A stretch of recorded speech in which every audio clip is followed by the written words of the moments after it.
Hey YouTube, it's Christy Nitro from the fabulous Las Vegas area, and I have my Talula Girl DT project share for you today. I was inspired to create using the Digi, the Talula fairy mushroom that you're seeing in front of you.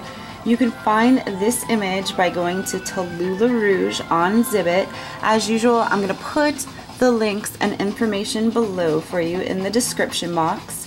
If you do like this Digi or any other of the digital images, die cuts, or tutorials, you can use my discount code NITRO10 to save 10% off your entire purchase.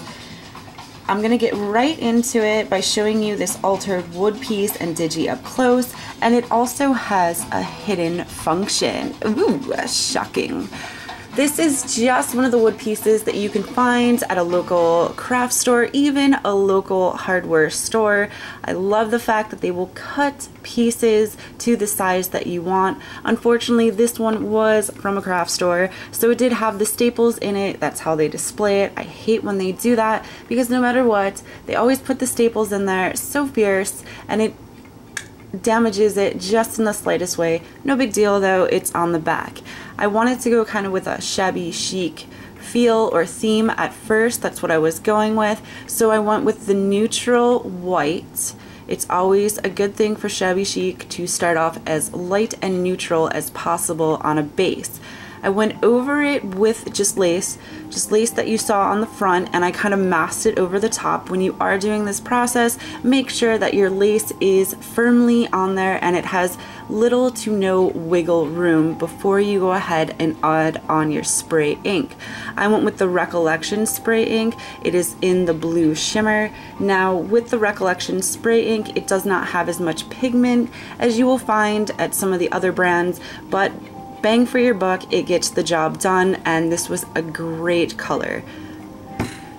So because it's not the pigment that I'm used to personally, I just went ahead on the front, like I said, and I actually put on the lace mask that I used. I love that it gave it kind of like that sky image, but it still has that very whimsical fairy feel that I was going with. To me, she just looks deep in thought, and I wanted to give her like a whimsical fairy garden thinking place. I know, right?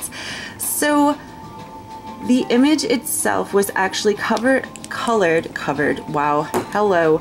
Alright, it was colored in with using Spectrum Noir's BT1 and BT2. When you're doing smaller images in smaller spaces, you're going to notice that you don't really need that wide of a range in colors, because alcohol markers build up pigment and color the more that with more strokes that you're going with.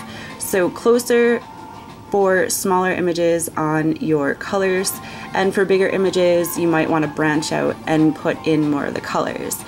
She's also paper pieced within the mushroom top and her dress. I found this gorgeous paper in my stash, and it was this blue floral. I loved it, thought it was going to be way too perfect, had to add it in there some way, somehow.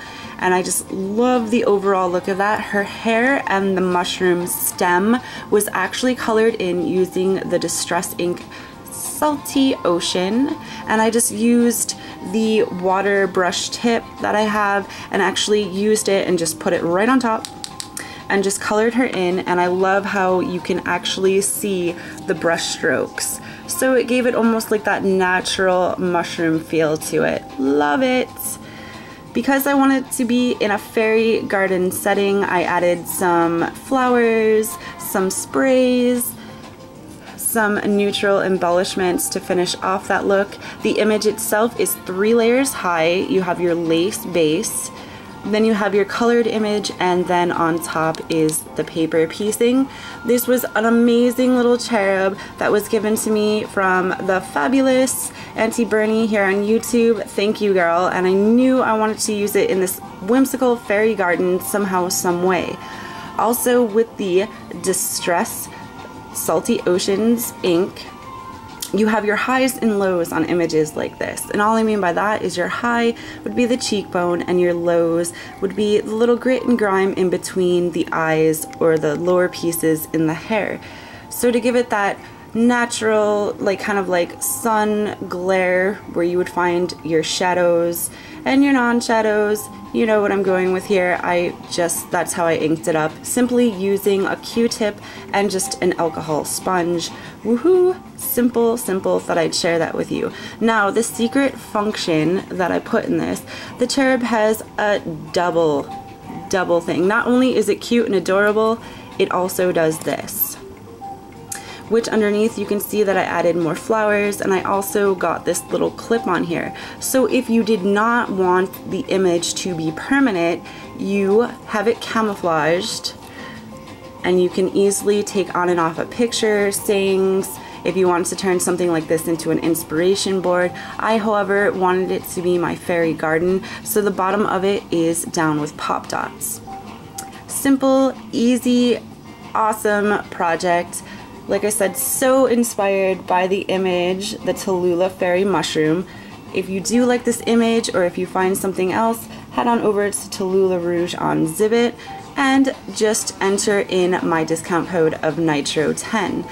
Thank you guys so much for watching, and as always, keep crafting.